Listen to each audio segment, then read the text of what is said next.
5. 죽음 앞에서의 자세. 사람들이 죽을 때에 먼저 누구를 부릅니까? 하나님을 부릅니다. 최고 어려운 자리에서 하나님을 찾는 것은 그 개인에게 있어서는 최고 진실입니다. 죽을 때 진정으로 하나님을 부르고 죽는 자에게는 용서받을 수 있는 길이 열립니다. 그것은 왜 그러냐? 죽음의 도리가 그렇게 되어 있기 때문입니다. 그 원칙에 가까운 자리에서 그 원칙만 붙들고 죽게 되면 회생할 수 있는 길이 뚫리는 것입니다. 그렇기 때문에 모든 사람들이 죽을 자리에 가서는 아이고 하나님 하고 하나님을 찾는다는 것입니다. 이것은 교훈 중에 진실한 교훈입니다. 사람이 죽을 때는 그래도 옳은 말을 하고 죽는 것이 보통입니다. 그런 것을 볼 때 누가 가르쳤는지 모르지만 잘 가르쳤습니다. 그것은 옳은 말 중에 옳은 말입니다. 죽을 때도 사위 기대를 갖추어야 합니다. 사위 기대를 갖추지 못하고 죽는 사람은 죽음길도 올바로 가지 못합니다. 그렇기 때문에 죽고 난 후에도 영혼이 왔다 갔다 하는 것입니다. 그러면 이러한 원칙을 아는 여러분은 죽을 때 누구를 붙들고 죽겠습니까? 하나님, 그 다음에는 참부모입니다. 태어날 때도 그분을 통해서 태어나고 죽을 때도 그분을 통해서 죽어야 영계에서도 영원히 같이 사는 것입니다. 그분을 통해서 나고 그분을 통해 결말 짓는 것입니다. 전부 다 이 원칙 아래서 살아가는 것이 효의 도리요 충의 도리인 것입니다. 이러한 효와 충의 도리를 다한 사람이 인생 행로에 있어서 해야 할 책임을 다하고 가는 사람이라는 결론이 나오는 것입니다. 인생살이는 이렇게 해야 되는 것입니다. 여러분이 죽을 때 무엇을 중심 삼고 죽겠습니까? 사랑을 모두 잊어버리고 죽겠습니까? 꼭 끌어안고 죽겠습니까? 사랑 중에서도 누구의 사랑을 붙들고 죽겠습니까? 부모의 사랑을 먼저 붙들어야 됩니다. 그 다음에 부부의 사랑과 자녀의 사랑을 붙들어야 되는 것입니다. 죽는 것도 사위기대 원칙에 부합되어야 하는 것입니다. 앞으로 여러분의 자식에게 무슨 유언을 할 것이냐 하는 것입니다. 무슨 유언을 할 것이냐? 부모가 하지 않고 자식에게 하라고 말할 수 있습니까? 그럼 부모는 자식을 이용해 먹겠다는 부모입니다. 그러므로 여러분이 먼저 실천하고 나서 죽기 전에 아들, 딸에게 나는 이렇게 부끄러움이 없이 살았으니 너희들도 이렇게 살아라 하고 유언을 하면 그 유언은 하나님이 영원히 지켜주는 것입니다. 여러분들은 죽을 때 후손들에게 그렇게 유언할 자신이 있습니까? 이것은 심각한 문제입니다.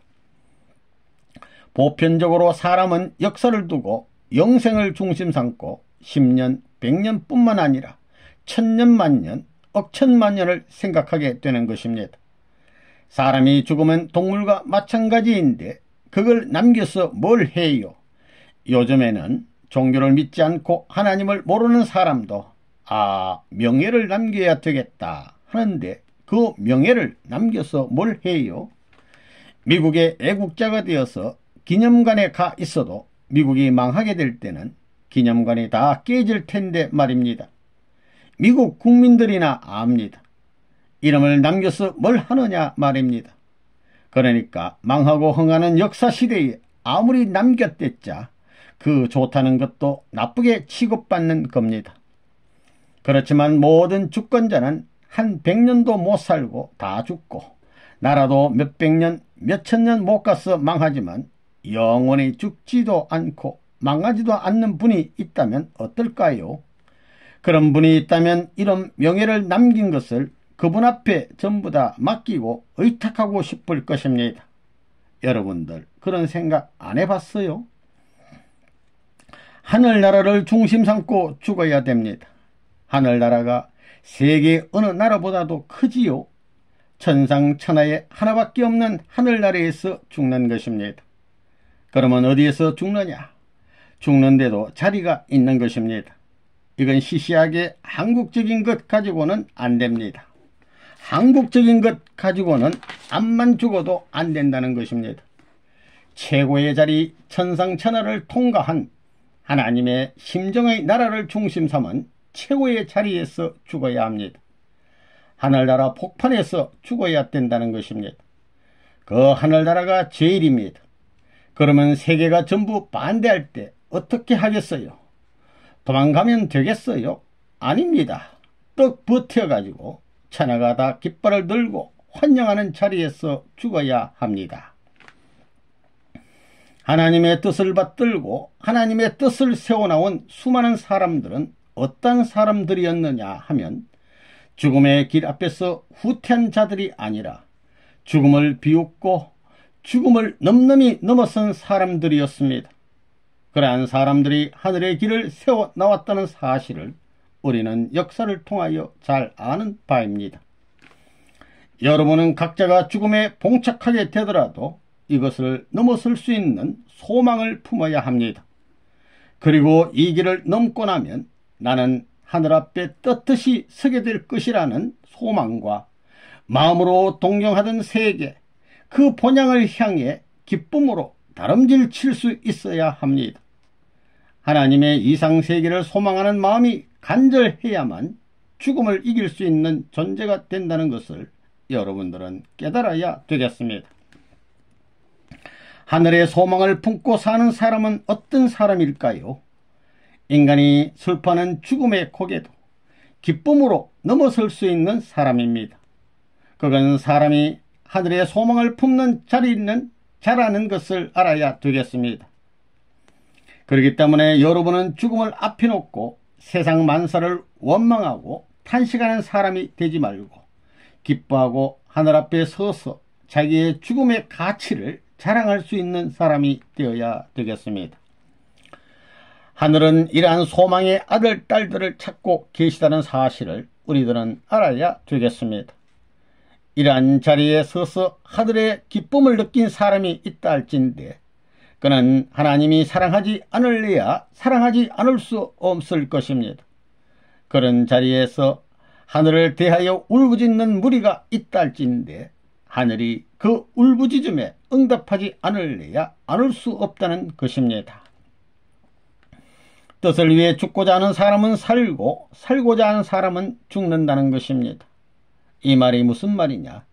뜻을 위해 죽어야 할 자리에서는 죽어야 된다는 것입니다. 그러면 죽음은 어떻게 되느냐? 죽기 전에는 내 것이지만 죽은 후에는 하나님 것이 됩니다. 그것은 우리가 타락한 혈통을 받았기 때문입니다. 그러므로 죽기 전까지는 우리의 생명 전부는 사탄 편의 인연을 벗어나지 못하는 것입니다. 그러나 죽은 다음에는 하나님과 인연이 맺어지는 것입니다. 생명과 죽음을 두고 볼 때 어느 것이 강합니까? 죽음보다 생명이 더 강합니까? 생명보다 죽음이 더 강합니까? 사탄 세계에서는 생명보다 죽음이 더 강합니다. 그러므로 뜻을 알고 난 후에는 죽어야 할 자리에서 죽기 싫어하면 안 되는 것입니다. 유효원 협회장이 세상을 떠나게 될 때 선생님을 만나서 지금까지 이렇게 나왔는데 끝을 어떻게 맺을 것이냐 하고 내가 물었습니다. 그랬더니 유 협회장은 영원히 변치 않겠다는 말을 남기고 갔습니다. 그래야 되는 것입니다. 사탄 세계는 어차피 죽어야 됩니다. 죽지 않고는 부활할 수 없습니다. 한 시대를 지나지 않고는 다른 시대를 맞을 수 없는 것입니다. 성경에서 말하는 죽음이란 무엇을 말하느냐? 하나님께서 영원히 가질 수 있는 생명을 죽이라는 것이 아닙니다. 사탄 세계에 타락한 혈통을 이어받은 생명을 죽이라는 것입니다. 그러니 뜻을 위해 죽으려는 사람은 산다는 것입니다. 이 말이 역설 같지만 타락과 복귀의 내용을 중심 삼고 볼 때 그렇게 하지 않으면 복귀가 안 되는 것입니다. 이것은 복귀의 정상적인 논법입니다. 그렇기 때문에 생명을 내놓을 수 있느냐 하는 것이 가장 큰 문제입니다. 선생님이 이 길을 출발할 때는 어땠는가? 나는 생명을 내놓을 수 있는 각오가 되어 있느냐를 생각했습니다. 나의 생애에 뭘 할 것이냐? 사랑의 무덤을 남기고 가자 이겁니다. 이것이 결론입니다. 사랑의 무덤을 남기고 가자. 사랑의 무덤 가운데서 살면 한이 없다 이겁니다. 무덤 같은 데서 아무리 지긋지긋하게 살더라도 사랑 가운데서 살면 한이 없다는 겁니다. 우리가 살면서 사랑의 무덤을 남기고 가자. 그러면 인생살이는 영혼을 두고 성공하는 것입니다. 그렇게 여러분이 살다가 죽을 때는 하나님이 축복의 핵을 줄 것이고 영계에서는 하나님이 아들, 딸을 데리고 환영 나올 것입니다. 그때는 가락지를 못 낀 손이라면 하늘나라의 다이아몬드를 끼워줄 것이고 옷을 못 입었으면 하늘나라의 황족들이 입는 최고의 옷을 입혀줄 것입니다. 나의 일생은 뭘 남기는 거라고요? 사랑의 무덤입니다. 그렇게 알고 그걸 잊지 말아야 합니다. 자, 한번 그렇게 살아보겠다는 사람 손 들어보세요. 다 들었구만. 하나님의 축복이 여러분에게 같이 할 것입니다. 6. 축복으로 영생의 길이 열린다. 가장 중요한 것은 영생 문제. 사람은 누구나 각자 자기 나름의 삶의 길을 바라서 생활을 하고 있습니다. 생활하게 되면 하루하루 사는 것을 말하고 생애하게 되면 일생의 삶, 일생을 두고 사는 것을 말합니다. 더 나아가 종교를 가진 사람들은 영생이라는 말을 쓰고 있습니다. 영생이라는 것은 일생이 아니요 영원한 삶을 사는 것입니다. 영생을 하기 위해서는 생의 노정을 그 영생에 어떻게 연결시키느냐 하는 것이 중요한데 그걸 해야 하는 것이 생애의 책임입니다.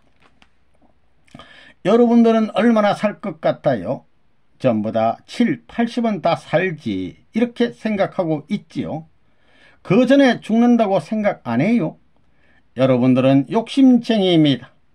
내가 일생을 사는데 80에 죽거나 100세에 가서 죽을 거라고 절대 믿는다 해도 내일 죽을지 오늘 죽을지 모르는 것입니다.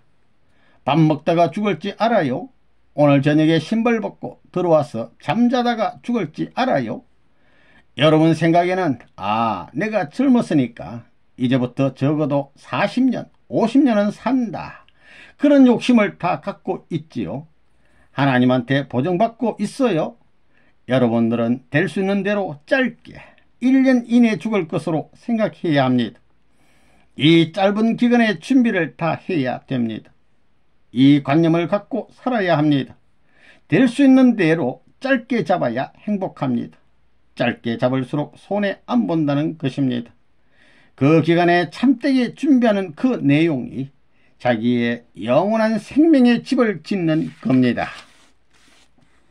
밤에 잠자리에 들어갈 때 벗어놓은 신발을 다음날 아침에 다시 신을 자신이 있는가? 아무리 바쁘다고 하여도 영생 문제 이상 중요한 것은 세상에 없습니다.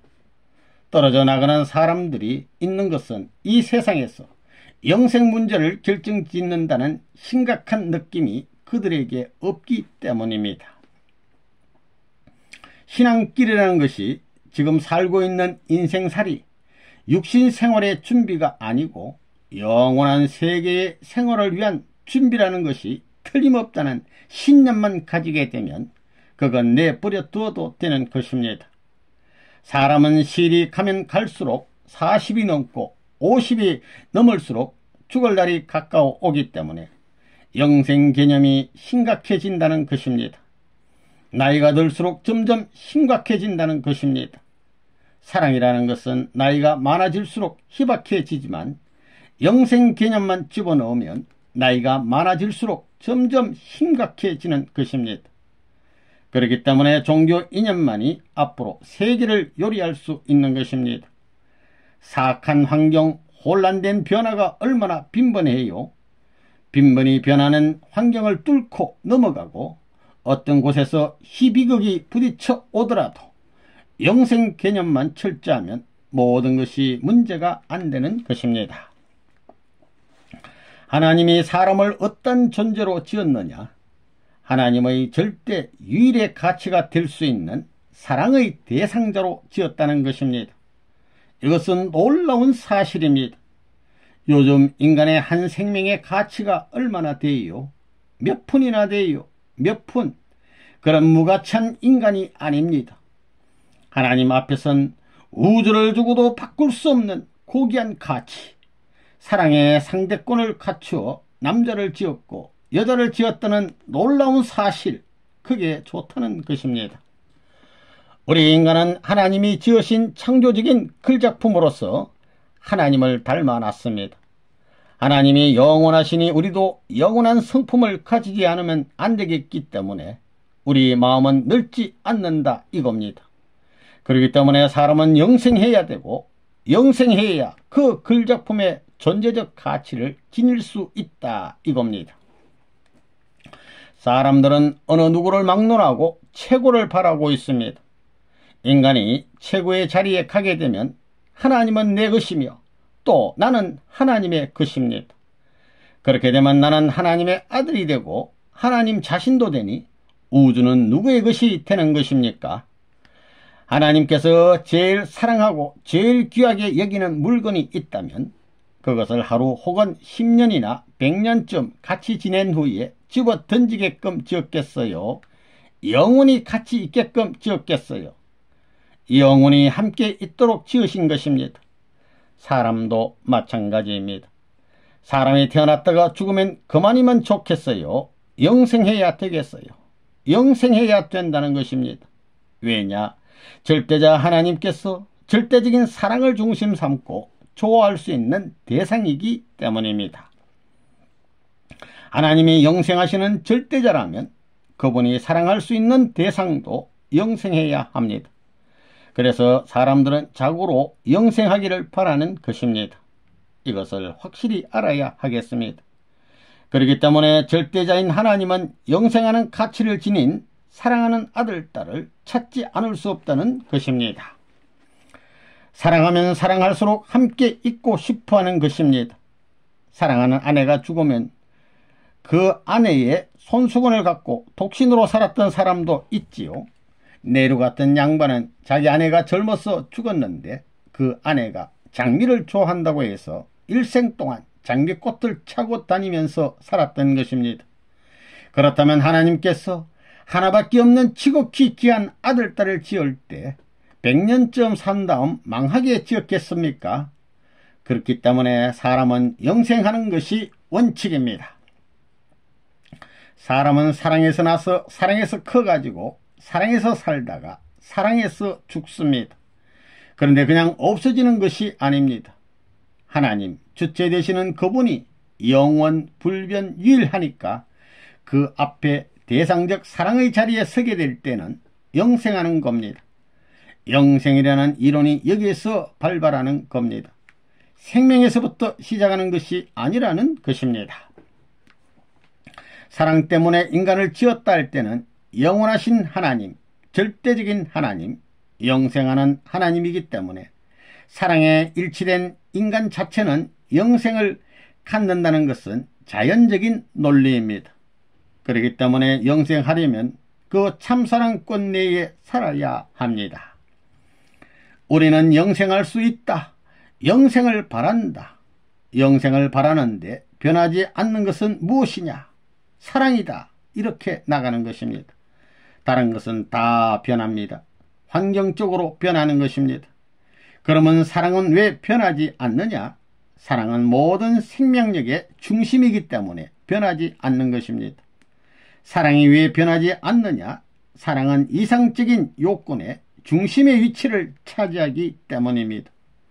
중심은 그 주위가 전부 다 없어지기 전에는 없어지지 않는다는 것입니다. 사랑은 우주의 중심이 되어 있기 때문에 사랑과 하나됨으로 말미암아 그 사랑은 하나님을 중심한 사랑과 일치되어 있기 때문에 하나님이 계시는 한 남아 있다는 것입니다. 영생, 나는 영생하는 사람입니다.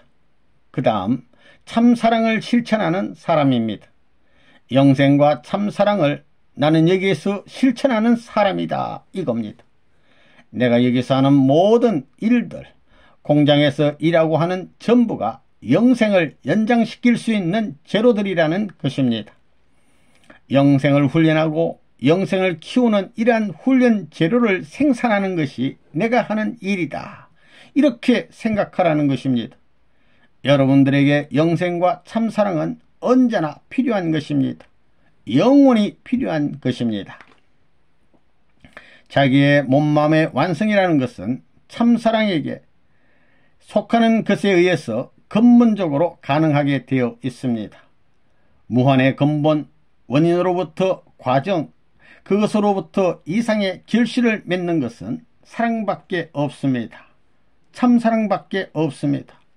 참사랑에 의해서 참사랑을 중심 삼고 하나님도 영존하고 있습니다. 하나님이 영존하는 것은 무엇을 중심 삼고 영존하는 거예요? 영생은 사랑에 의해서 연결되는 것입니다. 그래서 영생의 환경을 이루는 데는 사랑의 환경을 중심 삼고 생활하지 않으면 안 된다는 것입니다. 사랑의 실체권을 갖는 데는 사랑을 중심 삼고 실체적인 체유를 하지 않으면 안 되는 것입니다. 어떻게 영생하느냐 물으면 여러분은 어떻게 대답하겠어요? 예수를 믿으면 영생해? 믿으면 구원받아? 어림도 없다는 것입니다. 사랑으로만 구원을 받는 것입니다. 하나님 창조 원칙의 본질적 원칙으로 볼 때 참된 사람만이 하나님의 사랑의 동반자이기 때문에 참사랑을 가지면 영원히 살 수 있게 돼 있습니다. 그 사랑권 내에 들어가 있으면 영계나 지상에 살게 될 때에 자기가 어디 가서 살 것인지 다 보고 사는 겁니다. 사랑에서 영생 개념이 나온다. 하나님의 성품이 어떠냐? 막연하다 이겁니다. 하나님은 절대적이요 유일 영원 불변한 것입니다. 그것은 부정할 도리가 없습니다. 그러한 사랑을 가진 사람은 절대적인 행복자요, 유일적인 행복자요, 영원적인 행복자요, 불변적인 행복자입니다. 그게 비로소 영원한 자유가 있고 절대적인 자유가 있고 불변의 자유, 유일의 자유가 있는 것이다. 거기에서 비로소 행복도 절대, 유일, 불변, 영원한 것이 있는 것이다 이겁니다. 거기에 연결됨으로 말미암아 영생은 자동적인 결론이다. 이렇게 되는 것입니다. 사랑을 가졌으면 먹어도 되고 안 먹어도 됩니다. 사랑하는 사람끼리는 자도 고단치 않고 먹지 않아도 배고프지 않는다는 것입니다. 사랑하는 사람끼리는 만나서 시공을 극복하는 것입니다. 하나님도 그런 사랑하는 상대가 올 때는 밤이 되면 자야 되겠어요. 사랑하는 상대가 나타나므로 밤을 극복할 수 있다는 것입니다. 거기에서 영생 개념이 나옵니다. 영원한 사랑의 힘이 계속하는 한 영생할 수 있는 것입니다. 모든 것을 극복하고 사랑화할 수 있기 때문에 기쁨의 영생이 연결되는 것입니다. 하나님이 절대적인 사랑이라 할 때 그 사랑 앞에 절대적인 상대가 되어서 하나 되게 될 때는 하나님이 영존하는 한 인간도 영생한다는 논리가 이론적으로 결정나는 것입니다. 그걸 몰랐습니다. 우리 인간이 하나님 앞에 절대적으로 필요한 대상적인 존재가 되었다는 걸 몰랐다는 것입니다. 그렇지 않으면 하나님은 혼자 살아야 된다는 논리가 성립되는 겁니다. 그게 아니라는 것입니다. 절대적인 가치의 기준은 하나님입니다. 절대 사랑을 중심 삼고 하나님과 절대 사랑을 찾아가는 사람이 상대의 주권을 절대 부정할 수 없는 것입니다. 하나님이 절대적인 분으로 부정을 못하니까 내가 찾아진 자리를 절대 부정할 수 없다는 겁니다. 절대 안착이 벌어지는 것입니다. 그러니 하나님의 사랑은 영원하고 하나님은 영원한 분이니 그런 사랑관계를 맺음으로 말미암아 영생이 논리적인 이론적인 상대권으로 착지할 수 있는 것입니다. 그렇기 때문에 참사랑을 가진 사람은 땅에서부터 지상세계에서부터 천상세계까지 영생하는 법입니다. 이 이론을 부정할 수 없습니다. 타락한 세계는 참사랑 관계가 없으니 지옥 가는 것입니다. 사랑은 영원성을 갖고 있는 겁니다. 떨어지기 싫어하는 겁니다.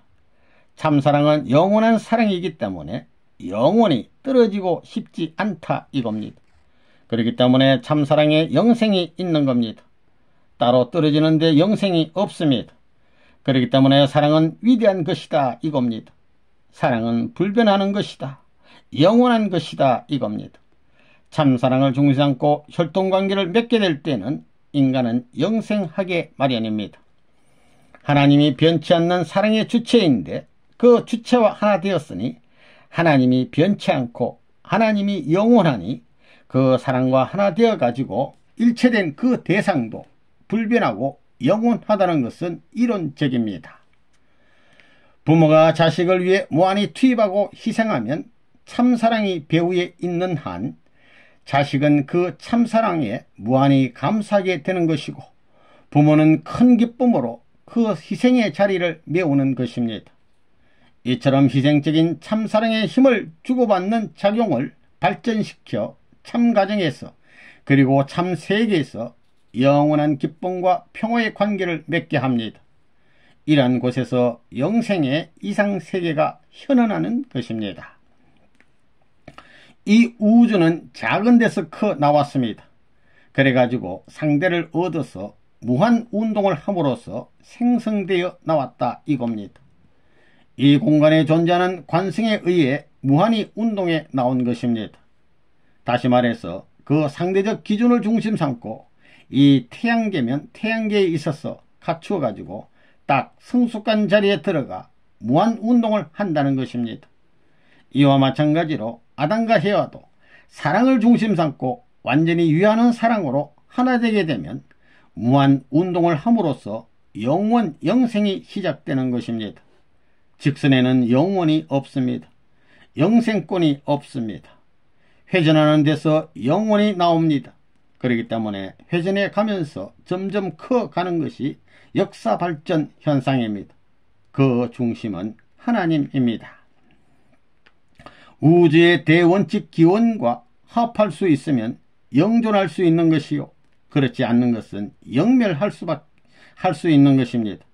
하나님이 영존하니까 그 대상, 위할 수 있는 대상은 영존하는 것입니다. 이론적으로도 영생 논리는 자동적인 결론입니다. 깨끗해요. 나라는 존재는 하나님의 사랑의 대상으로 지음받았습니다. 절대적인 하나님의 주체적 하나님의 대상의 자리가 바로 나라는 것입니다. 하나님의 사랑의 상대라는 것입니다. 하나님이 자신보다 더 귀하게 여기는 것이 참사랑의 개념입니다.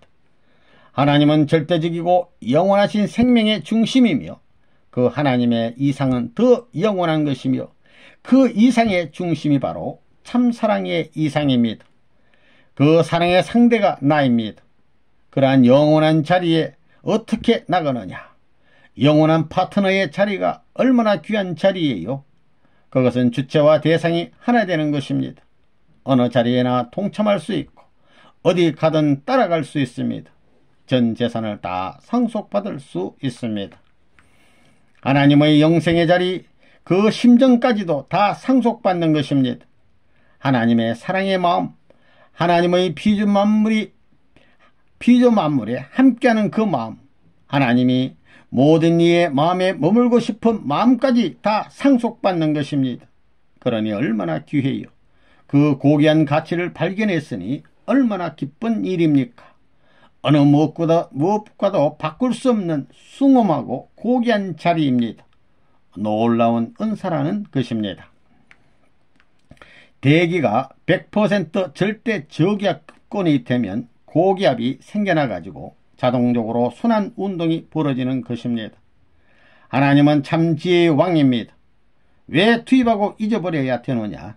자동적으로 순환 원리를 통해서 영원 회전이 시작되기 때문에 영생 논리가 논리적으로 설정된다는 것입니다.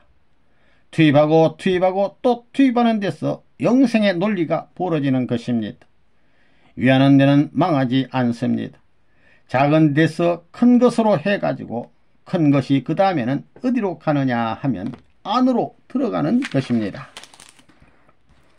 하나님이 절대적인 사랑의 파트너를 구한다고 하면 누구를 갖다가 세울 것이냐 할 때에 그것은 틀림없이 인간이라는 결론을 지을 수 있습니다. 그렇기 때문에 만물 주인 지중 유인책이라는 말이 나온 것입니다. 이것이 무엇이냐? 창조주의 영원한 사랑의 파트너, 창조주의 사랑의 파트너가 될 수 있다는 논리적 결론을 내게 될 때 그 사랑과 하나 된 사랑의 파트너는 영생한다는 논리가 생겨나게 되는 것입니다. 영생이라고 하는 것은 자동적인 산물입니다. 영원한 영생은 여기서 벌어지는 것입니다. 사랑의 관계를 중심 삼고 영생 논리를 어떻게 세우느냐 하는 문제는 종교에서 지극히 중요한 얘기입니다. 남자에게 영생이 있고 여자에게 영생이 있는 것이 아닙니다. 하나님에게 영생이 있는 것이 아닙니다. 하나님의 사랑에 영생이 있다는 결론이 나오는 것입니다. 이제 하나님과 같은 자리에 서는 것입니다. 영원한 참 사랑의 자리에 동참한 것입니다. 바깥 세계 어디를 가더라도 이 영생 개념은 없는 것입니다. 나는 영원한 생명으로 태어났으니 죽어서 영계에 가보라는 것입니다. 일순간에 비약하는 것입니다. 이 제한된 지구상과는 차원이 다릅니다. 제한된 곳에서는 자유로이 움직일 수 없지만 저 세계는 차원이 높은 세계이기 때문에 무엇이든 할 수 있는 곳입니다. 시간을 뛰어넘는 것입니다. 사랑을 중심 삼고 무엇이든 바라기만 하면 언제 어디서나 다 얻을 수 있는 것입니다. 무궁무진합니다. 영생, 나는 영생한다. 하나님 중심한 참 사랑이 나와 연결되고 하나님 중심한 참 생명이 나와 연결되고 하나님 중심한 참 혈통이 나와 연결된다는 것입니다. 결론이 확실해요. 나는 영생한다. 하나님처럼 참사랑 중심 삼고 하나님이 이렇게 창조하신 것입니다. 그 책임 분담을 하게 되면 여러분들 역시 성공한 것입니다. 하나님도 숨을 쉽니다. 사랑의 호흡을 하시는 것입니다.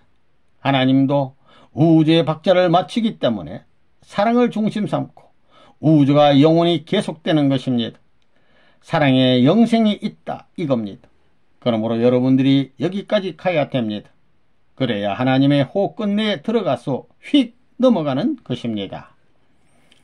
하나님의 섭리가 살아서 지상 역사와 더불어 움직이는 것은 영원한 길을 닦기 위한 것이다 하는 것으로 딱 들어가게 되면 신앙화 시키기 쉽다 이겁니다. 그렇지 않으면 착륙시킬 수 있는 지상 기반에서 신앙화 시킬 수 있는 기반이 애매해진다는 것입니다. 이 시대적 한계성을 확실히 가르쳐 줌으로 말미암아 지상에 착륙할 수 있는 신앙 기반이 확정된다 이겁니다. 하나님이 이렇게 일하시는 것을 내가 지상에서 협조하기 때문에 하나님의 뜻이 이루어진 저 영계가 우리 현재 실제 생활과 관계를 갖게 되어서 하나님과 더불어 영생할 수 있는 개념을 취할 수 있습니다. 그렇기 때문에 이 지상생활은 영생할 준비를 하는 생활입니다. 직결된다 이겁니다. 그것이 연결 안 되어 가지고는 신앙생활을 할 수 없습니다. 다 축복과 영생, 타락인간은 혈통을 전환해야 됩니다. 이제 이게 근본적인 문제입니다. 하나님과 인간과의 관계는 부자의 관계인데 이러한 모든 것이 미지의 사실로 남아 있었기 때문에 역사가 풀리지 않았고 지금까지도 하나님의 섭리를 몰랐다 이겁니다. 혈통 전환도 개인권, 가정권, 민족권, 국가권, 세계권 전부 다 해야 됩니다. 이것은 메시아가 와야 되는 겁니다. 부모가 나오지 않으면 혈통이 전환되지 않는 것입니다. 이러한 모든 문제를 개인이 책임져야 됩니다. 개인이 전부 다 이런 일을 해서 넘어가야 됩니다. 이것을 모르니까 아는 메시아가 와 가지고 대신해 주는 것입니다. 여러분은 새로운 핏줄을 이어받아야 됩니다. 이어받으려니 메시아가 아버지로 와서 사탄 세계를 이긴 사탄이 간섭할 수 없는 초세계적인 기반에서 해와를 모시고 탄감복귀해야 됩니다. 그래가지고 부부의 인연을 중심 삼은 가정을 중심한 아들, 딸을 세워 횡적으로 접붙이는 노름이 벌어져야 합니다. 그래서 통일교회에서 축복을 해주는 겁니다. 통일교회는 다릅니다. 통일교회는 핏줄이 어디에서부터 시작됐느냐? 하나님으로부터 시작했다 이겁니다. 그렇기 때문에 아무리 사탄 세계에서 반대해봐라 이겁니다. 반대하다가는 손해배상을 물게 되는 것입니다. 우리 인간은 혈통적으로 사탄의 핏줄을 받았으니 그 자체로서는 하늘 앞에 돌아갈 수 없는 겁니다. 그러니 메시아는 절대 혈통복귀를 해가지고 사탄이 더럽힌 핏줄을 개조하지 않으면 안됩니다. 이걸 전환시켜야 됩니다. 그래서 메시아는 반드시 와야 되는 겁니다. 메시아가 오지 않고는 혈통복귀가 안되는 겁니다. 혈통을 복귀해야 됩니다. 끝날에는 무슨 시대가 오느냐? 동족 상관관계가 벌어집니다. 건친 상관관계가 벌어집니다. 동정이나 건친이나 마찬가지입니다. 그것이 왜 그렇게 되느냐? 예수님의 아버지가 누구라고요? 사가랴입니다. 기독교에서는 전부 다 성신으로 잉태했다고 말하지만 그것은 거짓말입니다. 무정란을 알아요? 무정란이 뭐예요? 계란은 마찬가지인데 씨가 들어있지 않았다는 것입니다. 오늘날 타락한 인간은 무정란입니다. 하나님과는 상관없다는 것입니다. 그러니까 영생이 없습니다. 참부모는 무엇을 해야 되느냐? 사탄 세계의 뿌리 되는 그릇된 혈통을 바로 잡아야 되고 그릇된 생명을 돌이켜 놓아야 되고 그릇된 사랑의 길을 바로 열어야 됩니다.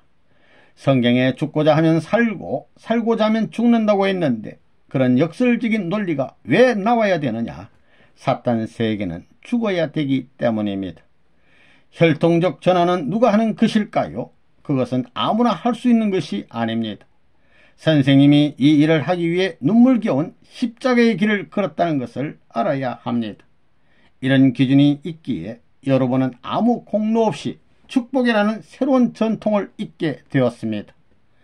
전환의 승리권을 세우는 데는 수천 년에 이르는 하나님의 노고와 실체를 중심으로 한 선생님의 고난의 생애가 있었습니다. 이것을 바탕으로 선 곳이 바로 여러분이 서 있는 자리입니다. 축복이란 접목하는 것이며 접목함으로써 혈통이 달라지는 것입니다. 그래 참사랑을 중심 삼은 종적인 부모와 행적인 부모가 합덕해야만 거기에 사랑의 정착지, 생명의 기원지, 혈통의 인연지가 교착되는 것입니다. 거기서 태어난 모든 사람들은 하나님의 사랑을 받아서 태어난 아들, 딸이요 하나님의 생명을 가지고 영생할 수 있는 존재들이 되는 것입니다. 그래서 영원한 하늘나라에 황족적 계대를 이룰 수 있는 황족이 되는 것입니다.